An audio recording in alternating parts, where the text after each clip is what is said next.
Welcome back, ladies and gentlemen. My name is Mike. This is DDM Gaming, and I am bringing to you today a Greater Good and Ominous Seas combo. This is combos with Let's Draw the Deck. Ladies and gentlemen, this is your DDM Gaming host coming in hot just to remind you that if you like what you hear, subscribe, ring the bell, like, comment, share, tell your friends, tell your neighbors, tell all your MTG players that we're new, we're incoming, and we're here for a while. Love y'all. Peace. So for today's combo, we have Greater Good and Ominous Seas. Greater Good is 2 green enchantment. Sacrifice a creature. Draw cards equal to the sacrificed creature's power, then discard 3 cards. Ominous Seas is 1 and a blue. It's an enchantment from Ikoria. Whenever you draw a card, put a foreshadow counter onto Ominous Seas. Remove 8 foreshadow counters from Ominous Seas. Create an 8/8 blue Kraken creature token. So how do we get this done? First, we'll need a creature on board to draw us 8 cards. Now, we could already create an 8/8. There are a number of ways to draw a ton of cards early in the game. So the setup is 8 power on board to draw 8 cards to put 8 counters onto Ominous Seas. At that point, we'll remove all 8 counters and create an 8/8 Kraken. We will then sacrifice that Kraken to the Greater Good, draw 8 cards, put the counters back onto Ominous Seas, remove them, create another Kraken, sacrifice it to the Greater Good, and loop this repetitively until we draw our entire library. There are a number of cards that enable us to win from this position right off the bat. These cards are things that we're very familiar with, like Laboratory Maniac, Jace Wielder of Mysteries, and the most recent Thassa's Oracle. Thassa's Oracle is a blue, it's a merfolk wizard from Theros Beyond Death. When Thassa's Oracle enters the battlefield, look at the top X cards of your library, where X is your devotion to blue. Put up to one of them on top of your library and the rest on the bottom of your library in random order. If X is greater than or equal to the number of cards in your library, you win the game. Jace, Wielder of Mysteries, says, static effect, it's a legendary planeswalker for 1 blue. If you would draw a card while your library has no cards in it, you win the game instead. Laboratory Maniac, 2 and a blue, says the exact same thing as Jace Wielder of Mysteries, in that if you were to draw a card while your library has no cards in it, you win the game instead. These are not my favorite ways to win a game, but they are very powerful. There's a reason why they've been run and continue to be run in CEDH circles. It is a very good way to win the game immediately without having to interact with your opponents with things that are built right into your deck. Now, these combos are all based on casual games. So with that being said, how can we take these wins and turn them a little bit maybe into some more casual interactions? We can do things that involve counters, maybe. An example would be Chasm Skulker. Chasm Skulker is 2 and a blue. Whenever you draw a card, put a +1/+1 counter on Chasm Skulker. When Chasm Skulker dies, put X/1/1 blue squid creature tokens with Island Walk onto the battlefield, where X is the number of +1/+1 counters on Chasm Skulker. So with Greater Good on board, we can draw a ton of cards, put a ton of +1/+1 counters onto Chasm Skulker, and then towards the end of this loop, if we decide to end it prior to drawing our entire library, we can sacrifice the Chasm Skulker to the Greater Good, draw a ton of cards to end the loop, as well as put a ton of chump blockers or damage tokens onto the board. Another example of something that interacts with whenever you draw, put a counter on it, is Toothy, the Imaginary Friend. Toothy is a 3 and a blue legendary creature illusion. Whenever you draw a card, put a +1/+1 counter on Toothy. When Toothy leaves the battlefield, draw a card for each +1/+1 counter on it. Now this is another way to draw 90% of your deck, if not the whole deck, right out of the gate. Every time we draw a card, we can put a counter on this guy, and then towards the end, if somebody were to interact with our combo, we would be able to still sack Toothy to draw a pretty large amount of cards. It is a huge advantage for us. Another strategy to take this game with the Greater Good Ominous Seas combo is a mill strategy. There are 3 cards that stick out specifically in my brain. The first one being Psychic Corrosion. Psychic Corrosion is 2 and a blue enchantment. Whenever you draw a card, each opponent puts the top 2 cards of their library into their graveyard. So with our combo of Greater Good and Ominous Seas, every time that we loop the combo to draw 8 cards, each opponent will put 16 cards into their graveyard from their deck. They don't draw these cards, they go right into their graveyard. We will be able to do this as many times as we have cards in our deck, and that's really what we want to do. We want to mill out our opponents past the turn, they lose on draw step. Another card that does something similar to this is Sphinx's Tutelage. Sphinx's Tutelage is 2 and a blue enchantment. Whenever you draw a card, target opponent puts the top 2 cards of his or her library into his or her graveyard. If they're both non-land cards that share color, repeat this process.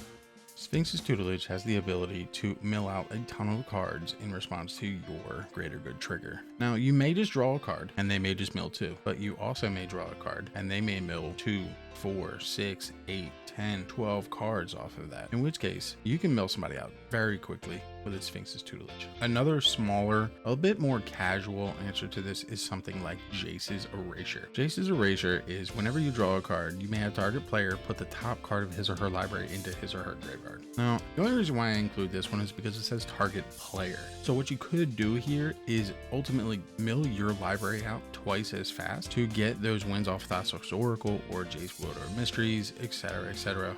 Or you could target an opponent just to kind of keep the power going there. So what we run into when we're working on these mill strategies sometimes is we will run out of cards in our library for us to keep drawing in order for us to mill out our opponents. So we do want to put things in there that will enable us to shuffle our graveyard into our library. Great examples of this are things like Felden's Cane, Elixir of Immortality, Perpetual Timepiece, and Cranial Archive. There are some creatures, mainly Eldrazi, that will get shuffled back into your library if they get put into the graveyard. The big examples of this, the most well-known ones, are Ulamog, the Infinite Gyre, and Kozilek, Butcher of Truth. For those evil people that believe in Infect, there is a Blightsteel Colossus. Some more interactions that can go with draw triggers are things like pinger damage and creating tokens. The most common example of pinger damage that everybody knows about is Niv Mizzet. Niv Mizzet Perun is blue, blue, blue, red, red, red. Legendary creature, Dragon Wizard. This spell can't be countered, flying. Whenever you draw a card, he deals 1 damage to any target. Whenever a player casts an instant or sorcery spell, you draw a card. What we're concerned about here is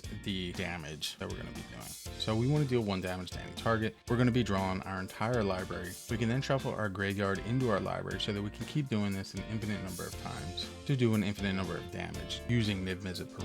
Another example of this in more casual circles is something like a Psychosis Crawler. Psychosis Crawler is a 5-mana artifact. His power and toughness are equal to the number of cards in your hand. Whenever you draw a card, each opponent loses 1 life. Psychosis Crawler is a weird one in the sense that it also gives us the ability to draw out our entire deck if somebody decides to remove the Ominous Seas. The Ominous Seas is providing the creature that has the power toughness for the greater good trigger to draw all the cards. Now, if we go through several iterations of the loop and someone ends up having some sort of effect to draw them into an answer and they remove it, we can ensure that we have a Psychosis Crawler or something like that, Toothy, Chasm Skulker, that's large enough to draw the remainder of our deck, or at least a very big chunk of it. Psychosis Crawler also has the pinger damage on board. That's whenever you draw a card, each opponent loses 1 life. This one is faster than Niv Mizzet, but infinite damage is infinite damage. So with this, we will be able to ping each opponent every time we draw a card, which does happen pretty quickly.